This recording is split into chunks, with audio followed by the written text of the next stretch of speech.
Assalamu alaikum guys, and welcome to another episode of Smile to Jannah. Climate change, something that the UK government says is something that they are having war with. They're fighting climate change. Okay, so they're fighting climate change. You got our mothers that are perched over the sink, scrubbing that jar of jam, just trying to scrape that bit out so they can recycle it and save the planet. Okay, but the government are saying one thing, but they're doing something completely different. I'm about to blow your mind when I want to talk about oil companies and the link they have with the government and the MI6 and security services. Let's do this. To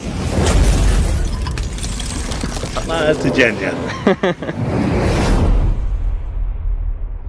All right, so like I said, guys, the British government says it wants to go green. Yeah, and it's saying even our army is gonna go green, mate. What? Right, what do you mean your army's gonna go green? How's that of any benefit when you're killing somebody? You're killing them. Nah, mate. But when they're dying, at least they can rest assured that the bullets that are killing them are green bullets. Yes. And the tank, okay, at least it's drawing energy from the sun. Yeah, solar powered, mate. Yeah, okay.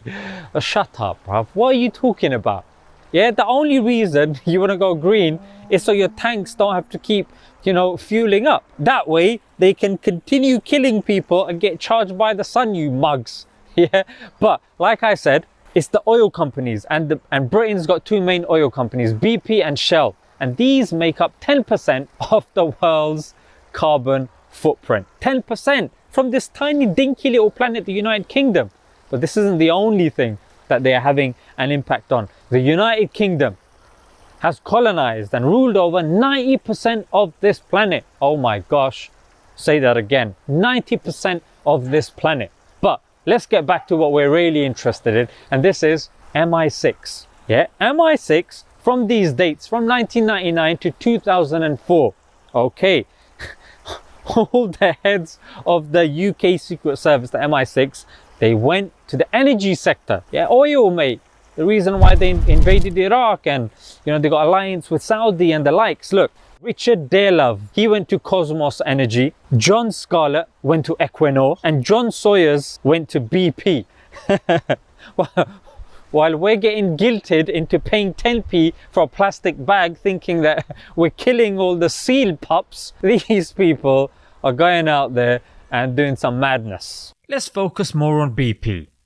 Sir Mark Allen, who was MI5's head of counter-terrorism, became BP Special Advisor. Lord George Robertson, Labour's Defence Secretary, became non-executive chair at BP.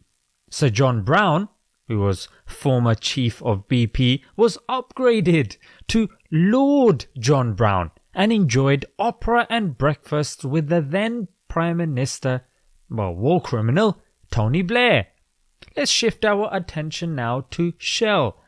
The General Nick Horton, who was the Army Chief of Defence Staff, which is the highest rank, became advisor to a company linked to Shell. Joanna Korzenberg, who was a Foreign Office official, became Shell's Vice President of the Russia project.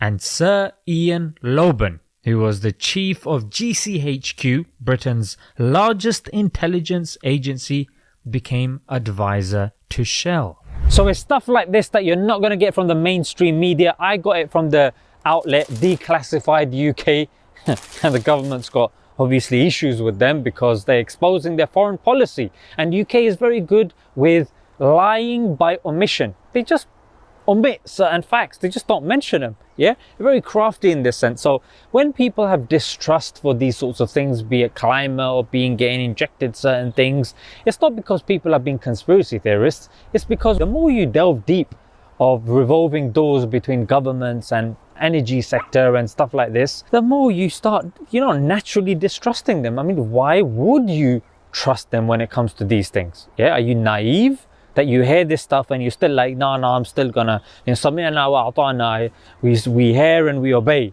Yeah, what sort of nonsense is this? So whenever obviously you guys are watching the news and stuff like that, the headlines are selected. Yeah, the news stories that they're put in are selected. Yeah, the words that they're using, clash, invasion, these sorts of words. They're selected, they're chosen. Yeah, so be very careful.